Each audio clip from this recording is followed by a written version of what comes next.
Billionaire Daniel Whitmore watched a woman sitting alone beneath a broken garden umbrella. His maid. Her name was Elena Rodriguez. She was 48 years old, quiet, hard-working, and almost invisible inside Daniel's enormous house. But tonight, something was different. Daniel watched Elena pull a small plastic container from her purse. She opened it. Inside was a single piece of bread. No meat, no vegetables, no fruit, just bread. Elena looked around nervously, as if she were afraid someone might see her. Then she broke the bread in half. She ate one piece and carefully wrapped the other half back inside the plastic container. Daniel's eyebrows tightened. Why was his employee eating dinner outside, in the rain, while there was a fully stocked kitchen 20 feet away? Then Daniel saw something that made his stomach drop. Elena wasn't eating because she preferred to. She was eating because she had nowhere else to go. And what Daniel discovered the next morning would completely change the way he saw his own family. Daniel Whitmore was 62 years old. He owned several successful construction companies, luxury properties across 3 states, and a mansion so large that new employees occasionally got lost inside it. But money hadn't made Daniel happy. His wife, Margaret, had died 6 years earlier. His only daughter, Claire, lived across the country, and his son, Andrew, was 35 and worked inside the family business. Daniel had spent most of his life believing he had given his children everything: private schools, luxury cars, vacations, homes, opportunities. But somewhere along the way, he had forgotten to give them something more important: perspective. Elena had worked for Daniel's family for almost 4 years. She arrived every morning at 7. She cleaned the house, prepared breakfast, did laundry, looked after the garden, and every evening she left quietly. Daniel rarely spoke to her, not because he disliked her, he simply hadn't thought much about her.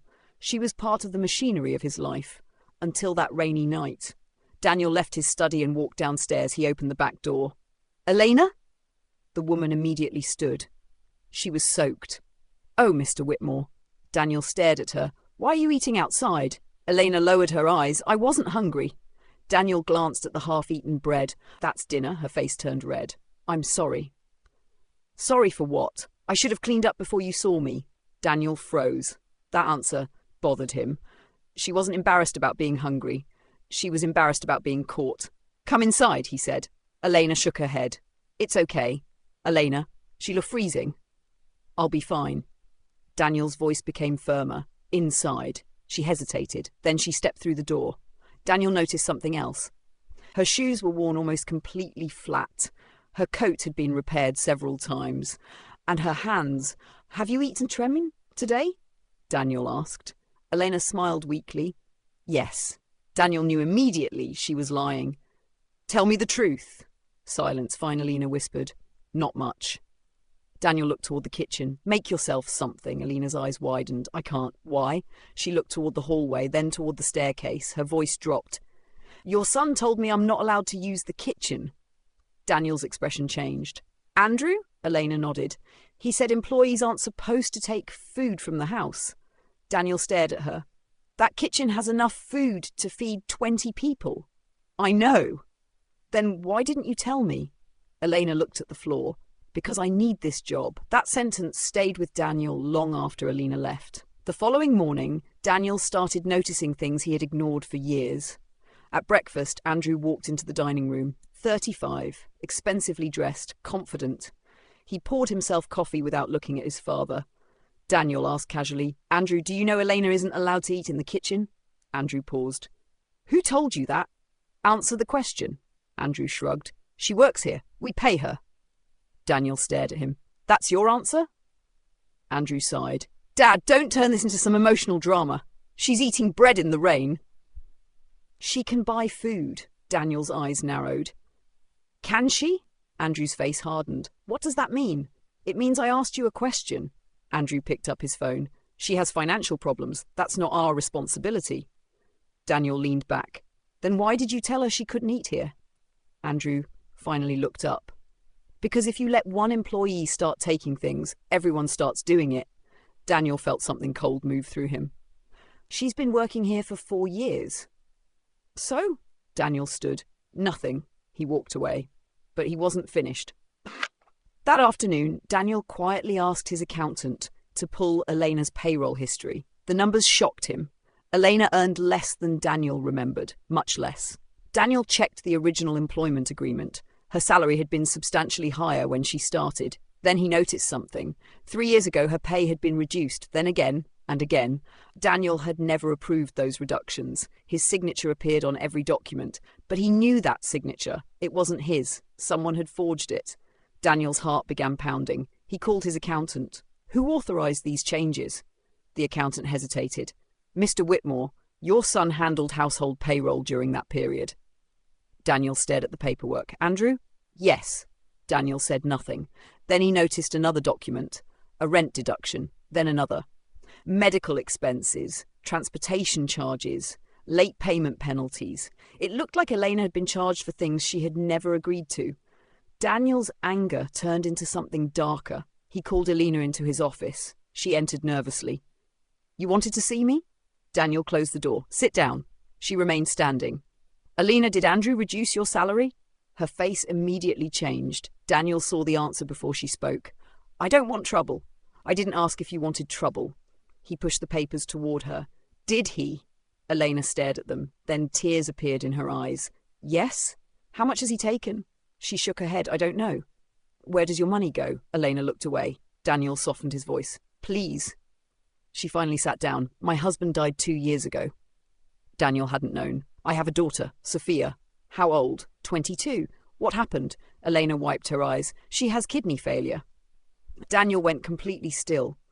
She needs treatment, sometimes dialysis, sometimes medication, sometimes we don't know how we're going to pay. Daniel looked at the bread from the previous night in his mind.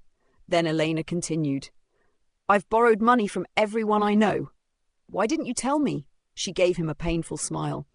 Because your son told me that if I complained about anything, I'd lose my job. Daniel's jaw tightened. He threatened you?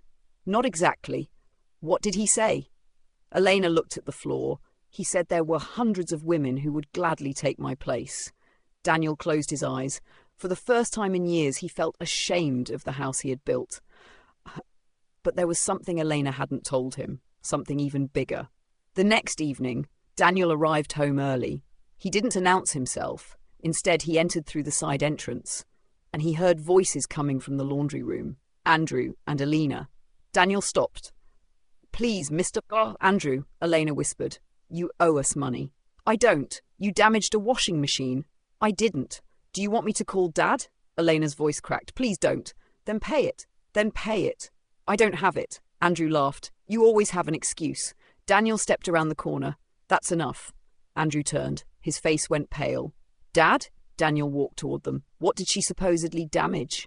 Andrew said nothing. Daniel looked at Elena. Did you damage anything? No.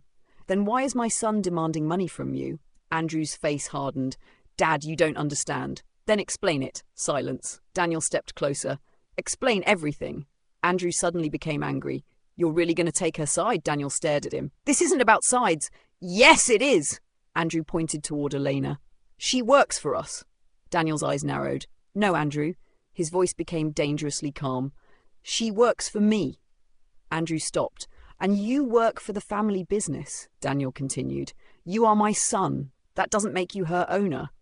Andrew's face turned red. You've gotten soft. Daniel stared at him. No. He looked at Elena. I've gotten blind. That night, Daniel couldn't sleep.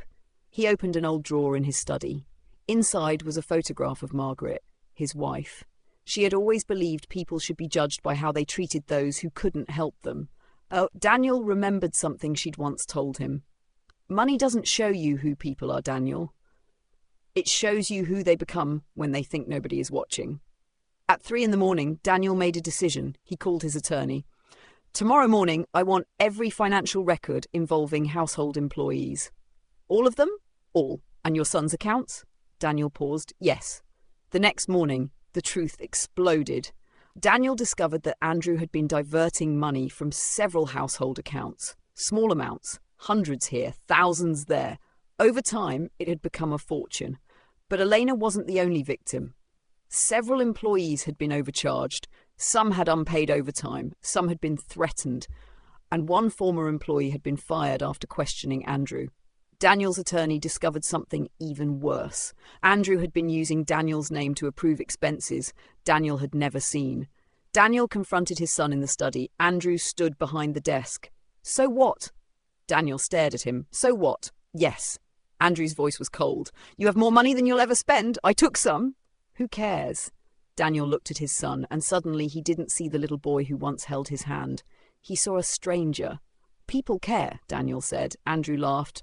"People like Elena? Yes. She's a maid."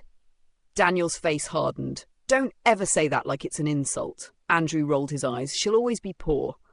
Daniel stepped closer. "You know what makes someone poor?" Andrew said nothing. "Believing money makes you better than everyone else."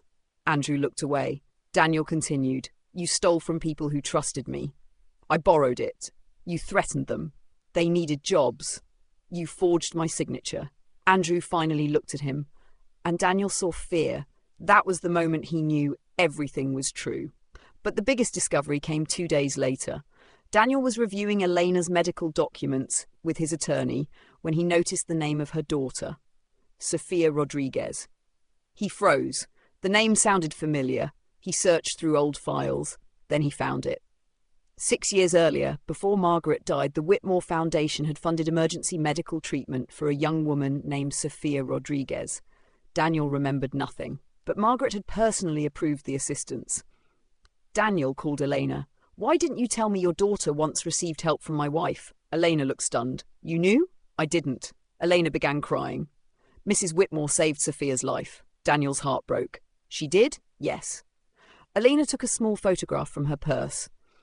It showed Sophia as a teenager, thin, smiling, standing beside Margaret. On the back was a handwritten note. Daniel recognized his wife's handwriting.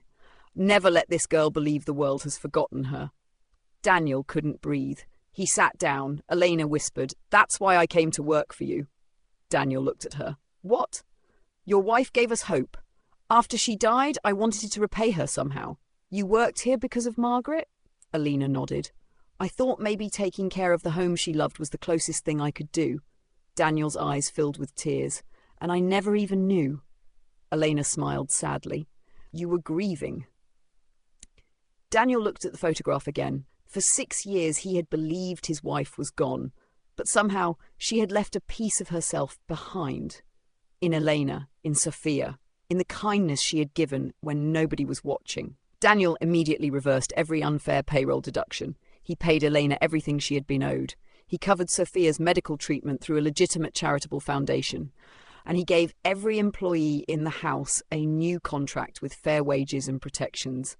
But Daniel didn't stop there. Andrew was removed from all financial authority. The evidence was turned over to the appropriate authorities. For the first time in his life, Andrew had to face consequences without his father's money protecting him. Months passed. Then one evening, Daniel walked into the backyard. The rain had started again. For a moment, he remembered Elena sitting beneath that broken umbrella. But this time something was different.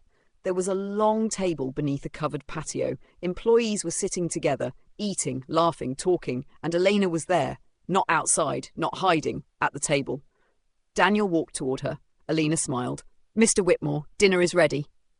Daniel shook his head. "Daniel," she smiled. "Daniel." He sat beside her, and for the first time, the billionaire and the maid weren't separated by a dining room table, a paycheck, or a social class.